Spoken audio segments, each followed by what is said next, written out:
Sidang sengketa Pilpres 2024 terus berjalan di Mahkamah Konstitusi. Dalam sidang yang berlangsung hingga Kamis malam, giliran Komisi Pemilihan Umum dan Kuasa Hukum Prabowo Gibran yang menanggapi gugatan paslon 1 dan 3. Hadirin disilakan duduk kembali. KPU dan Prabowo Gibran sebagai pihak termohon dan pihak terkait menyerang balik dalam sidang sengketa hasil Pilpres 2024 di Mahkamah Konstitusi. Di sidang hari kedua Kamis siang, KPU menyindir para pemohon, yakni Anies Mohaimin dan Ganjar Mahfud. Pasalnya, para pemohon malah mempersoalkan kebijakan Presiden hingga pembagian bansos, bukan tentang perselisihan hasil Pilpres. Selain itu, KPU juga menjawab tudingan pencalonan Gibran yang disebut cacat aturan. Sejak proses pemilu bergulir dari pendaftaran, tidak ada paslon yang mengaku keberatan. Ada 3 putusan yang lainnya, yang semuanya juga tidak diajukan oleh pemohon yang mulia. Tampak jelas di dalam tabel, tidak satu pun gugatan yang diajukan oleh pemohon untuk menyoal pendaftaran Gibran Rakabuming Raka.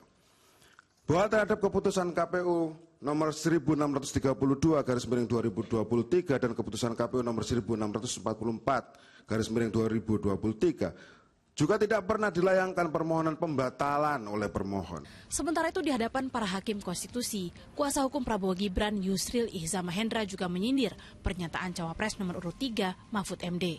Dinarasikan oleh Profesor Mahfud tadi, yakni meminta pihak terkait didiskualifikasi dan kemudian dilakukan pemungutan suara ulang dengan pesertanya hanya pasangan nomor urut 1 dan pemohon. Artinya apabila ditafsirkan sejalan permintaan pemohon dan narasi Profesor Mahfud tersebut, maka sepatutnya apa yang disampaikan pemohon dalam permohonannya adalah untuk memberikan jalan kewenangan bagi pemohon itu sendiri dengan cara membuat narasi seakan koreksi terhadap kewenangan Mahkamah Konstitusi, namun sejatinya menukangi seakan-akan terjadi kevakuman atau kekosongan hukum untuk tujuan semata-mata kewenangannya sendiri dan seterusnya.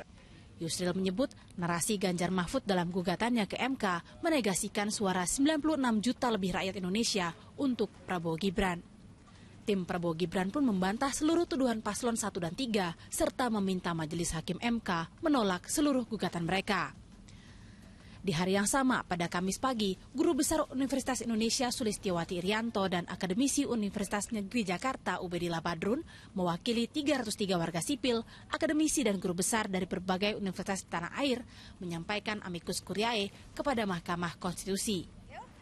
Mengirimkan amicus curiae menandakan bahwa kami ingin menjadi sahabat pengadilan.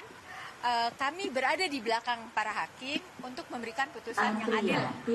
Kami berdiskusi sangat panjang untuk memberikan pertimbangan-pertimbangan dengan basis ilmu pengetahuan.